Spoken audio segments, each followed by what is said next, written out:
ദീർഘദൃഷ്ടി എന്ന് പറയില്ലേ, അത് പലപ്പോഴും നമ്മുടെ ജീവിതത്തിൽ അനിവാര്യമായ ഒരു ഗുണമാണ്. ഭാവിയെപ്പറ്റി ചില മുന്നൊരുക്കൾ നടത്താനും ചില പദ്ധതികൾ ആസൂത്രണം ചെയ്യാനും അപ്രതീക്ഷിതമായ സാഹചര്യങ്ങളെ എങ്ങനെ നേരിടണം എന്ന് പഠിക്കാനുമൊക്കെ ഈ ഫോർസൈറ്റ്, ഈ ദീർഘദൃഷ്ടി എന്ന് പറയുന്നത് നമ്മളെ സഹായിക്കും. നമുക്ക് ഈ പഞ്ചവത്സര പദ്ധതിയൊക്കെ ഇന്ത്യയിൽ നടപ്പിലാക്കിയതൊക്കെ തന്നെ വലിയ വലിയ ഒരു വികസന കണ്ണുള്ളത് കൊണ്ടാണ്.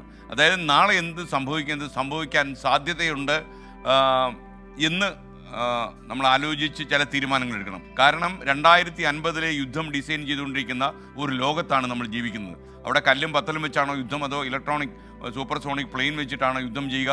ഇതൊക്കെ ആലോചിച്ച് അങ്ങനെയായാൽ യുദ്ധം ഈ വഴിക്ക് പോകും, അതിൻ്റെ പ്ലാൻ ബി, അങ്ങനെ അല്ലെങ്കിൽ ഈ യുദ്ധം ഈ വഴിക്ക് പോകും, അങ്ങനെ പ്ലാൻ ചെയ്യുന്ന ഒരു കാലത്താണ് നമ്മൾ ജീവിക്കുന്നത്. അതുകൊണ്ട് പരമപ്രധാനമാണ് ആസൂത്രണം എന്ന് പറയുന്ന പ്ലാനിങ്. ഈ പ്ലാനിങ്ങിന് വളരെ പ്രധാനമാണ് നമുക്ക് ദീർഘദൃഷ്ടി വേണം എന്ന കാര്യത്തിൽ. അപ്പം നമ്മൾ ഒരു മുഴം മുന്നേ എറിയുക, കുറച്ച് കൂടുതൽ ചിന്തിക്കുക.